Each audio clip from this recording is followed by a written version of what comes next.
देशी गायींच्या अनेक प्रजाती देशातून नष्ट होत चालल्यात। त्या वाचवण्यासाठी धडपड करणाऱ्या पुणे जिल्ह्यातल्या इंदापूरच्या पठाण पिता पुत्रांना नुकताच वर्धा इथं ब्रीड सेव्हियर अवॉर्ड मिळालाय। आज पठाण कुटुंबियांकडे दर दिवसाला 25 लिटरपेक्षा जास्त दूध देणाऱ्या देशी गायी आहेत। देशी गायींच्या अनेक जातींचं संवर्धन करण्यात पठाण कुटुंबियांचं मोठं योगदान आहे। पाहुयात एक खास रिपोर्ट। देशी गायींच्या नष्ट होत चाललेल्या अनेक जातींचं संवर्धन करण्याचा पुणे जिल्ह्यातल्या इंदापूरच्या पठाण कुटुंबाचा संकल्प आहे। गेल्या 3 पिढ्यांपासून पठाण कुटुंब खिलार गायींचं संगोपन करतंय, तर गेल्या 2 पिढ्यांपासून त्यांच्याकडे गीर तसंच कांक्रेज यासारख्या दुधाळ गायींचं संगोपन सुरू आहे। त्यांच्या या कार्याची दखल घेत नुकतीच वर्धा इथल्या बजाज फाउंडेशन आणि मुद्रेंच्या सेवा संस्थेनं त्यांचा ब्रीड सेव्हियर्स अवॉर्ड देऊन गौरव केलाय। रज्जाक पठाण यांनी आपल्या आईचा गो संगोपनाचा वारसा आता पुढच्या पिढीला दिलाय। रज्जाक यांचा मुलगा माजिद आणि जुब्बेर यांनी तो जपलाय। मी या अवॉर्डचे पैसे परत एवढ्यासाठी केले की मला असं वाटलं की 3 पिढ्यानंतर मला न्याय मिळाला एक, आणि दुसरी गोष्ट की असे जे प्रामाणिकपणे काम करणारे लोक आहेत, आणखी एक माणसाला पुढे त्याचा सन्मान व्हावा हा त्याच्यामध्ये पवित्र हेतू आहे की त्यांनी जो काही माझा सन्मान करून जी रक्कम मला दिली मी त्यांना पुढच्या वर्षी एखाद्या लाभार्थीला द्यावी, अशा की जो प्रामाणिकपणे याच्यामध्ये काम करतोय।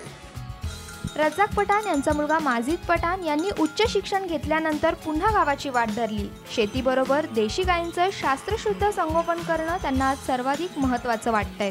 मी BE सिव्हिल केल्यानंतर पुण्यात शिक्षण घेतल्यानंतर परत खेड्यात जाऊन शेतामध्ये गायींसोबत राहणं आणि गायींचं संगोपन करणं हे का करत असेल, तर ही आवड आमच्या रक्तातच आलेली आहे। माझी आजी, माझे वडील त्यांच्याकडून हा आम्हाला वारसा मिळाला आणि म्हणून आम्ही पुढे हे खिलारमध्ये काम करतोय, गीरमध्ये काम करतोय, कांक्रेज देवणीमध्ये काम करतोय।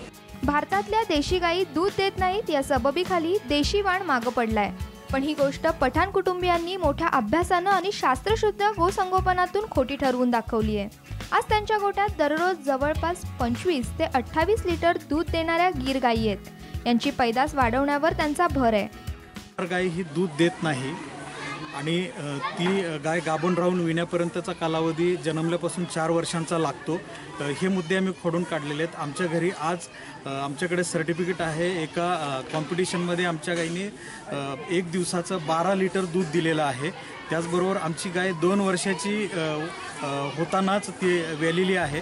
पठाण कुटुंबियांचा देशी गायीचं संगोपन वाढवून त्या शेतकऱ्यांना उपलब्ध करून देण्यावर भर आहे। त्यांच्या या अचाट कार्याची दखल घेत बजाज फाउंडेशननं त्यांना ब्रीड सेव्हियर अवॉर्डनं गौरवलंय। पूर्वी असं ठरवून कामाला सुरुवात केली की आपल्या उत्पन्नातले 10% आपण गायीवर खर्च करायचा। गायी जोपर्यंत सस्टेनेबल होत नाही आपल्याला लोकांना ही करून दाखवायची आहे। प्रत्येकाला वाटलं पाहिजे की आपली गायी तोट्यात नाही फायद्यात आहे। अशा पद्धतीने आम्ही काम करत गेलो आणि आज गाय आमची फायद्यात आहे आणि आम्ही लोकांना हे समोर दाखवू शकतो की गाय कशी फायद्यात आहे। दरवर्षी देशातल्या वेगवेगळ्या पशुवाणांचं संवर्धन करणाऱ्या शेतकऱ्यांना या पुरस्कारानं सन्मानित केलं जातं।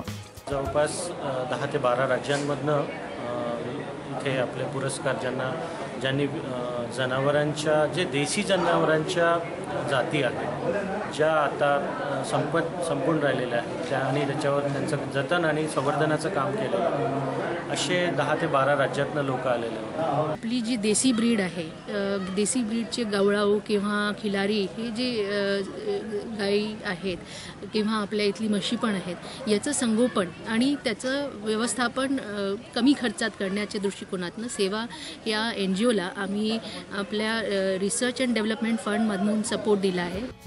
दिवसेंदिवस आरोग्यदायी दूध म्हणून देशी गायींच्या दुधाचं मार्केट वाढतंय।